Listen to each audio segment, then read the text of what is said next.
আসেন আসেন, ভেতরে আসেন। খাড়া ওরে কই যাও? আর ভাই তুই রে কি করলাম? হ্যাঁ, বললে না, কইলে না, জানাইলে না, ঠুস করে দেশে এসে পড়লা। হ্যাঁ হ বাবা, আমার অবস্থা দেখছো, একটা হাত নাই আমার। এই অবস্থায় ওই জায়গা থেকে করবো কি? এর জন্য চলে এলাম। আইসোস অনেক সোয়াবের কাম করে ফেলেছিস তুই। হাত কেটে বাড়িতে আইসোস। তোর মতো কলা গাছ এই বাড়িতে রেখে এখন কি করবো আমি? তোর মতো একটা পঙ্গু পোলা থাকলে এই বাপের খুশি এমনি চলে যায়। কলা গাছটা পূজা দিবা আর করবাটা কি? সেদিন ফোন দিছিল, আমি কত কইরা না করলাম যে দেশে আইসো না, ওই দেশে চিকিৎসা করাও, প্রয়োজনে একটা নকল হাত লাগাও, কাজ করো, আমাদের টাকার প্রয়োজন। হ্যাঁ, সে ওইটা না কইরা আইসা পড়লো অপদার্থ টাকার। বেয়াদব, থাপড়ায় গালে দাঁত ফালাই দিব আমি। ফাইজলামি করো আমার লগে, ভুলা যাইস না আমি তোর বড় ভাই। যতদিন পর্যন্ত টাকা দিতে পারছি ততদিন আমি ভালো ছিলাম, আমি সোনার ডিম পাড়া হাসছিলাম। এখন আমি টাকা দিতে পারতাছি না বলে আমি খারাপ হয়ে গেছি। এই প্রতিদান দিলি আমি ভাবতে পারি নাই তোরা যে এত অকৃতজ্ঞ। আর বাবা তুমি আমার বাড়ি আসা নিয়ে প্রশ্ন করতেছো, আমি কি তোমার আপন পোলা না? আমার অবস্থা দেখছো, আমি কতটা অসুস্থ। এই অবস্থা একটা বাবা তার সন্তানদের বুকে আগলায় রাখে, আর তুমি রাগ করতেছো। আমি তো ভাবতেও পারি না আমার পরিবার স্বার্থপর পরিবার। এই যে পরের মায়া দেখতেছো, এই পরের মায়া আমারে ভালোবাসছে, তোমরা আমারে ভালোবাসো নাই। তোমরা শুধুমাত্র ভালোবাসো আমার টাকারে। এই খবরদার, তুই আমার পোলারে হাত তুলবি না, গাল দিবি না। এই তোর মতো পঙ্গু পোলারে আমি ঘরে বসে বসে খাওয়াবো? হ্যাঁ, এত স্বাদ আমার হয় নাই। তুই এক খুঁড়ে বাড়ি থেকে বলে বাড়া যাবি, নাহলে কিন্তু আমি থানায় যাবো, পুলিশের কাছে জানাই দেবো আমাকে তুই অত্যাচার করতেছিস। বাবা, আপনি সব কি কইতেছেন? হ্যাঁ, এতদিন পরে আপনার পোলা বিদেশ থেকে বাড়িতে আইছে, কই তারে ভেতরে যাইতে দিবেন, আর আপনি এইসব কথা কইতেছেন? এই ব্যবহার? সব যায়নি, তুই একদম কথা কবি না। এই সব নষ্টের গোড়া হলি তুই। শোন, তোর ব্যাংকে যে টাকা ছিল সব এখন আমার নামে, এই বাড়ি ভিটা যা আছে সব আমার নামে। এখন তুই এখান থেকে বাইরে যাবি, তোর আর কোনো দাম নেই এই বাড়িতে। যা। বাহ বাহ বাবা বাবা, এই হইল আমার জন্মদাতা পিতা, সবচাইতে নিরাপদ আশ্রয়স্থল। আজকে দেখো সময়ের সাথে সাথে সেও লোভী। বাবা জানো প্রবাস জীবন কেমন? প্রবাস জীবন হইল একটা বন্দি খাঁচায় পাখির মতো। বাবা মা ভাই বোন সবার সুখের জায়গায় একটু ভালো খাওয়া, একটু ভালো থাকার জন্য, তাদের সুখের জন্য প্রবাসে যাইতে হয়। আমি তাই তো গেছিলাম, তোমার সুখের জন্য গেছিলাম। শরীরে 103 ডিগ্রি জ্বর থাকা সত্ত্বেও কামে গেছি। তোমরা বোন দিলে কইছি আমি সুস্থ আছি, মিথ্যা ভালো থাকার অভিনয় করছি, তবুও তোমার কাছে আমি ভালো হইতে পারি নাই। আমি সেই প্রবাসী, আজকে সময়ের সাথে সাথে তোমার কাছে আমি একদম বোঝা হয়ে গেছি, বোঝা হয়ে গেছি। আপনি থামেন, আর কথা বলেন না, আপনি থামেন। এইখানে থাকলে আপনি অসুস্থ হয়ে যাবেন, চলেন এখান থেকে। কই যাবো আমি? কোথাও যাবো না। এইটা আমার বাড়ি, এইটা আমার পিতৃভূমি। এই বাড়ির জন্য আমি কিছু করি নাই, আমি অনেক টাকা পাঠাইছি। একটা প্রবাসীর ঘাড়ের উপরে পরিবারের অনেক মানুষের স্বপ্ন থাকে, সেই স্বপ্ন পূরণ করার জন্য দিনের পর দিন একটা প্রবাসী কাজ করে। এই প্রবাসী যে কতটা কষ্ট হয় শুধুমাত্র প্রবাসী জানে। সকালবেলা কামে যাই, কাজ থেকে রাইতে ফিরে আইসা নিজে রান্না করে খাইতে হয়, নিজের জামা কাপড় গুলো নিজের ধুইতে হয়, বাড়িতে যখন কল দিই সবার চাহিদার কথা শুনতে হয়। এই চাহিদা পূরণের জন্য টয়লেট পর্যন্ত পরিষ্কার করতে হয়, পার্ট টাইম জব করতে হয়। তারপরেও যখন চাহিদা মেটে না, ওই ছেলেটা কতটা কষ্ট করে শুধুমাত্র ওই ছেলেটাই জানে। রাত্রেবেলা ওই চাহিদার কথা মাথায় নিয়ে ঘুমাইতেও পারে না। এটাই হইলো প্রবাসী। এই সব বলে আর কোনো লাভ নাই। যা কইছি কানে মাথায় গুজা লয়ে এখান থেকে বিদায় হও, নইলে জেলের ভাত খাও। আপনি এখনো এখানে দাঁড়ায় আছেন? আপনি শুনতেছেন না কি কইতাছে? আপনার বাপের ভাই কত কথা শোনাইতেছে। আপনি চলেন, আপনি এক্ষুনি আমার সাথে চলেন। দরকার হলে আমরা রাস্তায় রাস্তায় ঘুরবো, রাস্তায় থাকবো, তারপরে এখানে থাকবো না। এই চুপ, একদম চুপ। আমারে বারবার থামাইতেছস কেন? আজকে কইতা দে, আমার কইল যেটা ফাইটা যাইতাছে। প্রবাস জীবনে এত কষ্ট করছি, আজকে সেই সব শুনতে হইতেছে। আমারে কইতে দে। রাতটা পার হইতে না পার হইতে আমার অফিসে চলে যাইতে হয়। সকাল 8টা থেকে রাত 10টা পর্যন্ত কাম করতে হয়। এটা তুই বুঝস? বুঝস না? তোরা জানোস প্রবাস জীবন মানে কি?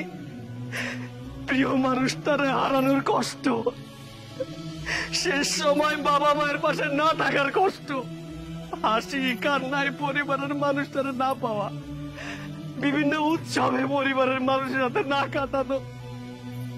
এই কষ্টটা তোরা কেমনে বুঝবি? শুধুমাত্র তারাই বুঝে যারা প্রবাসে থাকে।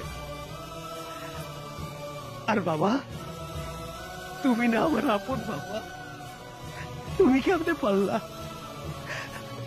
ভাই, তুই না আমার ভাই, কেমনে পারলি তুই আমার লগে এটা করতে?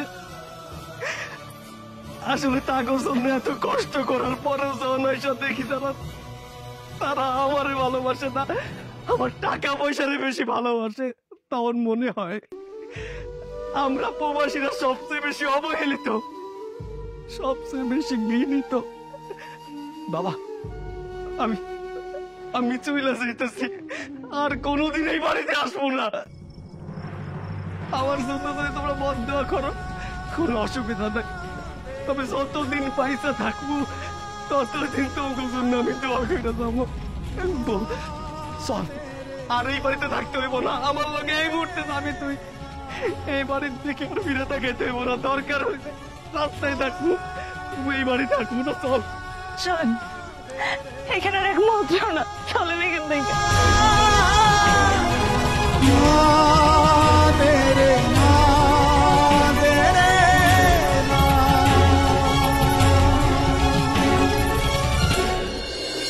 দেখছো বউ, আমার কপালটা কত খারাপ। দেশে আসছিলাম, ভালোই আছিলাম, প্রবাসে যাইয়া নিজের হাতটা হারাইলাম, পরিবার হারাইলাম, বিটামাটি হারাইলাম। তাই একটা জিনিস ভালো হয়েছে, বিদেশে না গেলে আমার পরিবারের মানুষগুলোরে চিনতে পারতাম না আমি। তুমি কত বড় ঘরের মাইয়া, তুমি আমার লগে আছো কেন? যাও, চলে যাও, পারলে আমার মাইরা ফলাও, নাইলে তুমি চলে যাও, সুখে থাকতে পারবা। আপনি চুপ করেন, পাগল হয়ে গেছেন আপনি। আমি আপনাকে ভালোবাসি, আপনার আগের অবস্থাতেও যেরকম আমি আপনাকে ভালোবাসতাম, এখনো ঠিক ততটাই ভালোবাসি। চলেন দেখি কোনো কাজ পাওয়া যায় কিনা। আমার মতো এই যে পঙ্গুরে কে কাম দিব? আপনি কোনো চিন্তা করেন না, ইনশাল্লাহ আল্লাহ ভালো মানুষের সাথে কোনো সময় খারাপ কিছু করব না। চলেন। কই যাব? আচ্ছা চলো, দেখি একটা কামের ব্যবস্থা আর কিনা। কাজ পাইছি। কি কাজ? আপনি গেলেই দেখতে পাইবেন, চলেন।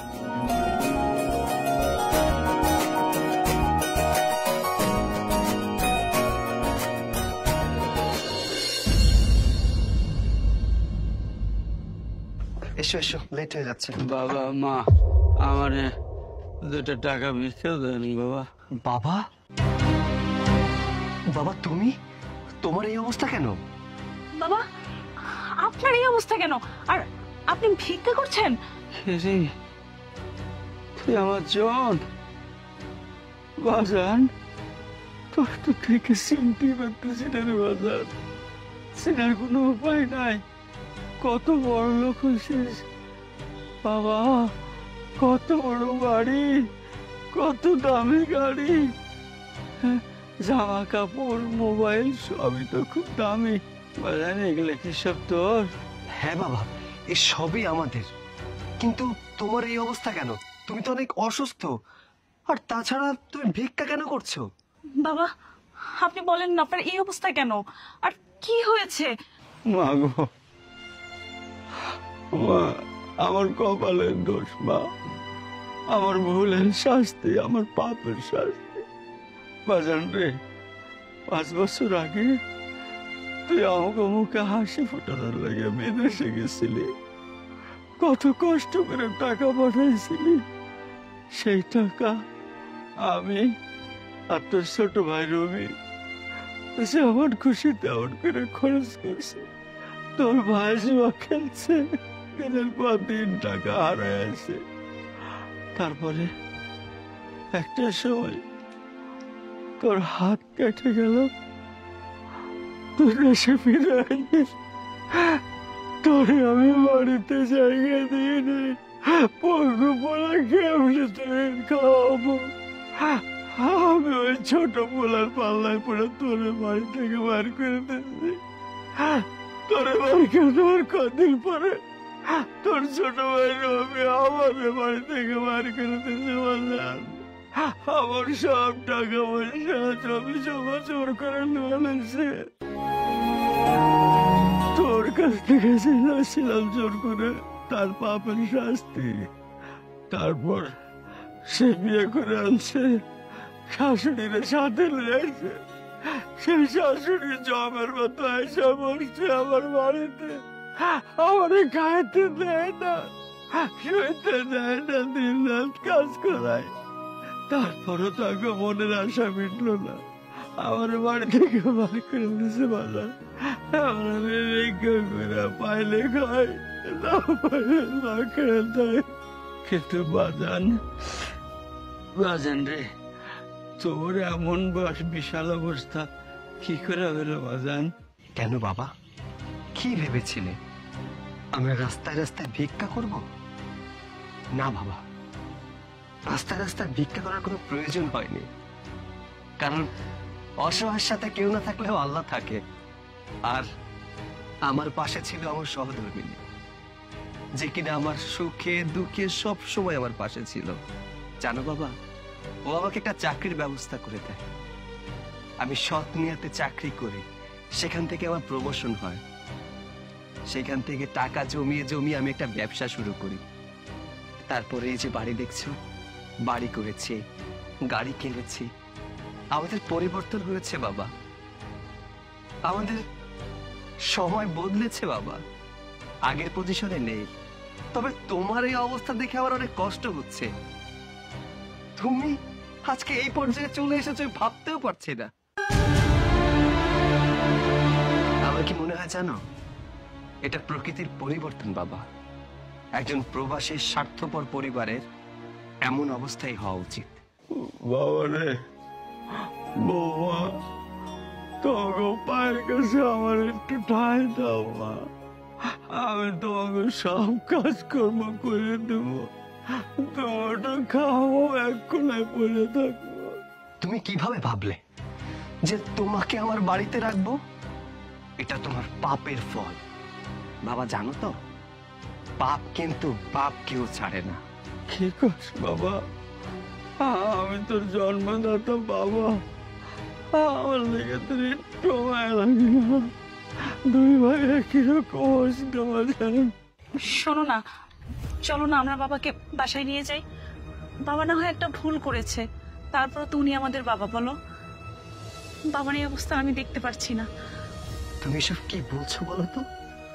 যে মানুষটা দিনের পর দিন তোমাকে নির্যাতন করেছে, আমি বিদেশ থেকে টাকা পাঠিয়েছে, সমস্ত টাকা দিয়ে তার ছোট ছেলেকে জুয়া খেলিয়েছে, সেই মানুষটাকে এই অবস্থায় আমি আবার মেনে নেব, আবার ঘরে তুলবো? না, আমি এই কাজটা করতে পারবো না। বাবা যাও, তুমি চলে যাও, তোমার ছোট ছেলের কাছে চলে যাও। তুমি মনে করবে তোমার বড় ছেলে মারা গেছে। বাজান রে, বাজান, একটু দয়া কর। বললাম না বাবা, চলে যেতে। যাও, চলে যাও তো। দাঁড়াও, আসলে কি জানো তো বাবা, বাবা ছেলের ভালোবাসাটা না একটা অন্যরকম ভালোবাসা। আমি জানি না কেন তোমার আপন হতে পারিনি, আমি জানি না কেন তোমার ভালোবাসা পাইনি। শুধু শুধু তোমাদেরকে টাকা দিয়েই গেছে, টাকার বিনিময়ে ভালোবাসাও কিনতে পারিনি। যাই হোক, তোমার আদর্শে বড় হয়েছে ঠিকই, কিন্তু তোমার শিক্ষাটা আমি নিতে পারলাম না। তোমার কোথাও যেতে হবে না, তুমি আজ থেকে এই বাড়িতেই থাকবে। আর হ্যাঁ, ছোটকে নিয়ে এসো, তোমার আর ভিক্ষা করতে হবে না। যে কটা দিন বেঁচে থাকো এই বাড়িতেই থাকবে। আমি চাই না আমার বাবা রাস্তায় রাস্তায় ভিক্ষা করুক। আমি চাই না আমার ছোট ভাইয়ের পাপের ফল আমার বাবা ভোগ করুক। এসো বাবা।